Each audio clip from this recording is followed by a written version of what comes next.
अस्सलामुअलैकुम। मोहम्मद अज़हर सिद्दीक अपने programme match views के साथ हाज़िर खिदमत है। और एस्टेब्लिशमेंट तो अपना काम कर रही है, नए नए खिलाड़ी आ रही है और नया नारा है निज़ाम नहीं चेहरे बदलो। और ये पुराना वतीरा है और इसका हासिल क्या कुछ हुआ है हम सबको अंदाज़ा है। और बहुत इनपुट आ रही है जो सुप्रीम कोर्ट में इंसानी हकूक़ का सेल जो ख़त्म कर दिया गया और ये कहा गया कि जनाब चीफ जस्टिस काजी फायसी साहब के आने से बहुत इनकलाबी क्या तब्दीलियाँ आई हैं, क्या फ़र्क आया है, उस पर बहस छिड़ गई है। लेकिन एक बात बता दूं मैं आपको, इसमें एक सर्वे करवाया था जस्टिस काजी फायसी के हवाले से कि उनके चीफ जस्टिस आने के बाद निज़ाम इंसाफ में क्या बेहतरी आई है। तो आप ख़ुद देख लें, मैं नहीं बताता, वो ट्वीट बैकग्राउंड पे चल रहा है, वहाँ से आपको अंदाज़ा हो जाएगा। और आज चूँकि छुट्टी थी लेकिन इमरान खान की बड़ी जीत इस हवाले से है कि अवाम का फ़ैसला आ गया है।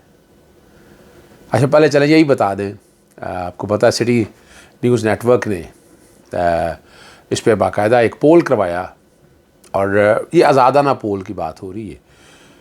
मोहसिन नकवी की मैं चैनल में इंटरफेरेंस के हवाले से ना मैं कुछ चीज़ों का कायल हूँ कि वो चैनल्स को आज़ादाना तौर पर काम कर रहे हैं। वो चाहते हैं कि बिज़नेस रहे और जो बाकी चीज़ें हैं ना वो डिस्टर्ब ना हो। तो उन्होंने ये और सलीम बुखारी साहब के आने से ये हुआ कि सारी रात वो नताइज रुक ही रखे, लेकिन उन्होंने आवाम का प्रेशर ही इतना था, नताइज देना पड़े और इमरान खान बहुत बड़ी लीड से जीत गए। यानी ये छोटी चीज़ नहीं है, छुट्टी वाले दिन आपके सामने मौजूद है। और ये जितने भी सर्वे आप खुद देख लें, मैंने जो सर्वे कराया 54,000 के करीब लोगों ने वोट डाला है।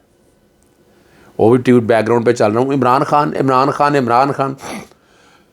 पाकिस्तानी डायनामिक्स के अंदर ना, पाकिस्तानी सियासत के अंदर कुछ चीज़ें ऐसी चल रही हैं कि जिससे आप समझते हैं कि पता नहीं तब्दीली आ जाएगी। नहीं, याद रखिएगा, आपने आज भी आज़ाद, साफ, शफाफ और गैर जानबदार इलेक्शन कराए तो इमरान खान लाजमी है। लेकिन हम सब चाह रहे हैं, हम सबसे मुराद है ताकतवर हल्के, चाह रहे हैं कि इमरान खान कॉर्नर पे हो जाए। अगर मैं रब को मकसूद हुआ तो होगा, वैसे नहीं हो सकता। बड़ी कोशिश कर रहे हैं और वो खड़ा है और इस निज़ाम के साथ खड़ा है, इस गंदे जंग आलूद निज़ाम के साथ खड़ा है। इसलिए लोगों ने जस्टिस काजी फायसी के आने के बाद अब बताया जा रहा है कि जनाब वो जनरल फैज़ हमीद के बारे में एक दरख्वास्त आई और वो जनाब वापस भेज दिया। यानी वो दरख्वास्त ऐसी थी क्या, वो दायरा इख्तियार ही नहीं था सुप्रीम कोर्ट का। यानी बात देखें ना, बात वो बताएं जो समझ आती है। पनामा के जो हवाले से मामला थे, पनामा में मिस डिक्लेरेशन की बात थी। जनरल फैज़ हमीद के बारे में खाली फौजदारी प्रोसीडिंग की अगर बात करें तो फौजदारी प्रोसीडिंग तो फिर आप अपना कोर्टिंग ओपिनियन है, बता दें क्या हुआ। नवाज शरीफ का जो केस है हकामा का, वो मल्टी डायमेंशन से, आपको पता है पनामा में चीज़ें आई। पनामा में चीज़ें आने के सबसे पहले जो है असद खर ने, मैंने दरख्वास्त दी लाहौर हाई कोर्ट में, पहले नैब में फिर लाहौर हाई कोर्ट में। और वो चीज़ें सारी, ये अप्रैल की बातें मैं बता रहा हूँ। अक्टूबर में जाकर इमरान खान साहब के हवाले से मामला सुप्रीम कोर्ट में आया था, मैटर टेकअप किया। तो वो और उस आम केसों में डिस्टिंग्विश करना, कन्फ्यूज़ करने की हमारे दोस्त जो है यूट्यूब पे या मीडिया चैनल्स पे बैठकर एक कन्फ्यूज़ करने की कोशिश करते हैं। बहुत फ़र्क है उसमें। बाकी 436 का जनाब वो कह दिया जाके नीचे करें, भाई उनमें था कौन सा पब्लिक ऑफिस होल्डर। जब आपने बैठकर केस ही नवाज शरीफ के अगेंस्ट आया कि इसने मिस डिक्लेरेशन किया, वो 436 के अंदर से, वो 436 का तो केस आया नहीं।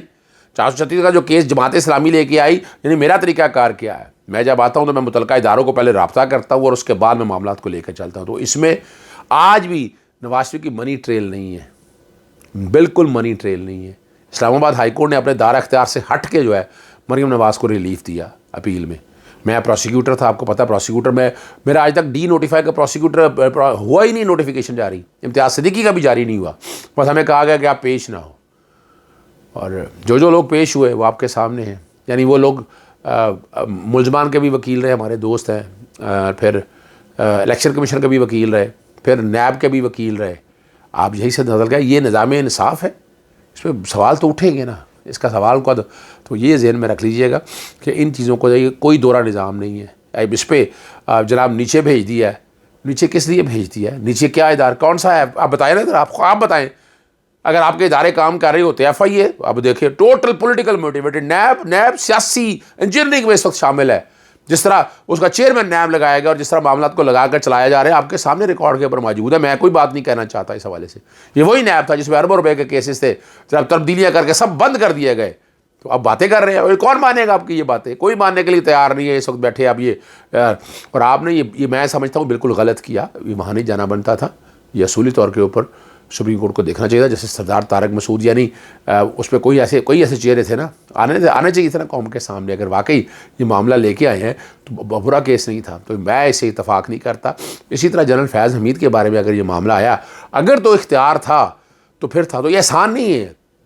यानी इस मौके के ऊपर लगाकर क्या एक इमेज पोर्ट्रे किया जा रहा है कि जनाब पता नहीं क्या। वो तो इल्ज़ाम देखें बड़ी वाज़े तौर पर है। वो तो अब बड़ा मुश्किल है कि इस वक्त जिस तरह लोग छाए हुए हैं, और जैसे काजी फाजी साहब के और उनकी अदालतों पे इम्तहान था, तो वो तो अवाम ने ख़ुद बता दिया कि क्या हालात हैं। तो इसलिए मुश्किल है। अगला जो मामला है अब वो अब आगे की तरफ है, साफ शफाफ इलेक्शन। ये ड्यूटी है हमारी अदालतों की। अभी तक ड्यूटी कोई अदा नहीं कर सके। जो कुछ हो रहा है आप ख़ुद पाकिस्तान तहरीक-ए-इंसाफ ने कहाँ इंसाफ मिल रहा है? कोई एक केस बता देना। वो इमरान खान की ज़मानतों के बारे में बात करते, कौन सी ज़मानतें भाई? क्या खुदारा बात करे, क्या एक प्रोटेक्टिव ज़मानत देना को बड़ा काम हो गया? कौन सा रिलीफ मिला है? जिस तरह तोशा खाना का केस चला है, तोशा खाना का केस है ही नहीं, रिकॉर्ड में दायरा इख्तियार नहीं तय किया आज तक। जस्टिस आमिर फारूक को पूछे सी ना, एक केस वापस लेने की दरख्वास्त दी थी, वो आज तक दरख्वास्त फैसला कर सके? कितने महीने हो गए? क्या सुप्रीम कोर्ट पूछेगी उनसे कि इतने दिन क्यों आपने दरख्वास्त वापस रखी है? वो दायरा इख्तियार तय होता तो तोशा खाना का केस नहीं बनना था। लेकिन कौन पूछेगा? सिर्फ आपको तस्वीर का वो रुख बताया जाता है, जो हक़ायक़ है वो नहीं बताए जाते। लाहौर हाईकोर्ट में 5 मेंबर बेंच के पास पड़ा है और वो ख़त्म हो जाना तो शाखाना का केस। लेकिन ये टेक्निकलिटीज़ में उलझाई रखा। तो यहाँ अदालतों का बहुत एक अहम किरदार है। अदालतें वो रोल नहीं प्ले कर पाई, माने या ना माने, जो अदालतों को रोल प्ले करना चाहिए था। बड़ी सीधी सी बात है। आगे हम आपको ले चलते हैं सदर आरिफ अलवी के ख़त के बाद बड़ी हलचल, बड़े लोगों को मुसीबत पड़ी हुई है। भाई आइन और कानून के मुताबिक काम किया उन्होंने। बता दें कहाँ उन्होंने ऐसा काम किया है। बिल्कुल आइन और कानून के मुताबिक उन्होंने काम किया है और लेवल प्लेइंग फील्ड नहीं मिल रही। बता यार, खुदा रहा आवाम को क्लैरिटी होनी चाहिए। वो TV एंकर्स बैठे या डटाई से बात कर रहे होते हैं। थोड़ी सी शर्म और हया होनी चाहिए हमें सच कबूल करने की आदत होनी चाहिए। और लेकिन हमारी हम और वो अपना ना जस्टिस काजी फाइज साहब के दौर में आपको पता छोटी छोटी बातों पे खत लिखा करते थे। उनकी मिसेस खत लिखा करती थी। अब क्या है? अब तो वो सेल ही बंद कर दिया ह्यूमन राइट्स का। अब तो ख़त्म होगी बात। एक जो उम्मीद की किरण थी ना जस्टिस इफ्तिखार चौधरी साहब के दौर में कि अवाम पब्लिक इंटरेस्ट के हवाले से खत लिखते थे। अब कौन सा खत? कौन सुप्रीम कोर्ट? पब्लिक इंटरेस्ट कौन सी रह गई यहाँ? वो पाकिस्तान का मुल्क कि जहाँ इदारे इतने ताकतवर हैं, ये लोग अब तो लोगों को जंगल का कानून आप कह सकते हैं पाकिस्तान के अंदर नाफिज हो चुका है। कोई पूछने वाला नहीं है। निचली कोर्टों का हाल आपके सामने मौजूद है।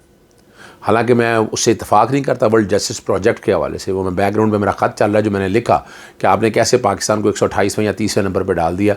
वो गलत है। सियासी केसों की बुनियाद पर नहीं डाला जा सकता। वो भी रिकॉर्ड की चीज़ें हैं। लेकिन ये सारा कुछ मैं आपके सामने इसलिए रख रहा हूँ ताकि हाँ एक और ख़बर दे दो। चले वो रात में बात करूँगा उस हवाले से। मैं अभी बात नहीं करना चाहता। और अगर अलकादर ट्रस्ट में जो है ना वो फरा शहजादी को तलब किया और मुशर्रफ क्या ताल्लुक़ क्या उनका अलकादर ट्रस्ट के इसमें क्या है? क्या this is nothing on record. और ये जो फरा शहजादी के अगेंस्ट एक कैंपेन चलाई जा रही है, मैं पिछले 2 सालों से कह रहा हूँ। आज बताया जा रहा है पता नहीं क्या असासे निकला है। भाई चैलेंज किया है मैं बार बार लिखता हूँ, फिर लिखा है मैंने, नैब को लिखा है, FIA को, एंटी करप्शन को। एक सबूत तो दिखा दे। वो सारी की सारी चीज़ें डिक्लेयर है भाई। कोई ऐसी एक चीज़ नहीं है जो डिक्लेयर नहीं है। हर चीज़ डिक्लेयर है। और एमनेस्टी शुरू में ली गई थी और जो कि वो पब्लिक ऑफिस होल्डर नहीं है तो इसलिए उनके अगेंस्ट तो केस बनता कोई नहीं है। लेकिन चूँकि यहाँ पॉलिटिकल विक्टिमाइजेशन इतनी आ रही है और वो पाकिस्तान से बाहर बिल्कुल इस हालात में कहाँ क्या फेस करेंगी। यहाँ पर पाकिस्तान में ऐसे हालात हैं कि जहाँ आइन और कानून की बाजियाबी हो सके, जहाँ आप मेरिट में बातें कर सके। मैंने FIA की जुरिसडिक्शन चैलेंज की हुई है, मैंने नैब की जुरिसडिक्शन चैलेंज की है, मैंने एंटी करप्शन के हवाले से चैलेंज किया हुआ है। और जो रेड वारंट लिखते थे, रेड वारंट के प्रोसेस को मैंने जगह फिर उनका नाम बच्चों का यानी कोई ताल्लुक नहीं है, कोई जायदाद नहीं है, उनका नाम PCL में डाला। और वो जिस तरह लोग कंट्रोल कर रहे हैं, जिस तरह ना महकमा मौसमियात बड़ा एक्टिव है, लेकिन कुछ नहीं मिला। तो ये हवाई बातें हैं। अता तारड़ साहब चैलेंज कबूल करें, आ जाएं, चीज़ों को सामने लेकर आएँ, कौम के सामने सच। खाली हवाई बातें मत करें, अच्छा नहीं लगता। फिर वो रफ़ीक तारड़ के ऊपर बातें आएंगी, फिर लोग सवाल पूछेंगे, उसका जवाब आपके पास नहीं है। ये भी रिकॉर्ड की बातें हैं। प्रोग्राम जब अपना हामिद मीर के साथ हुआ था ना मेरा मई में, और बैकफुट पे चले गए थे, वहाँ बड़ी मीटिंग हुई और फिर मुख्तलिफ चैनल्स को कहा गया था सदीक़ नीलाना अब आपके सामने है। मुझे आपको ना ARY पे बंद हुआ, फिर बोल न्यूज़ पे बंद हुआ, फिर जियो पे, फिर समा पे, तकरीबन तमाम चैनल्स के ऊपर मैं बंद हुआ। फिर चंद एक चैनल रह गए। अब तो एक हम न्यूज़ है या ABN है जो लेता। अब शुएब शाहीन के बारे में भी बात हो रही है।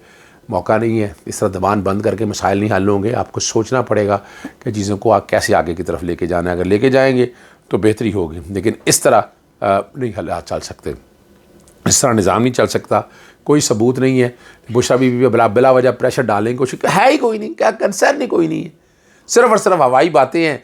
और आप अंदाज़ा लगाए ना उस्मान बुज़दार के बारे में कह अरबों रुपए का, वो भाई तुम 2 सालों में तुम ये कुछ नहीं निकाल सके, अब क्या निकालना है आप लोगों ने? तो कहाँ है उस्मान बुज़दार? वो तो आपके पास बैठा हुआ है।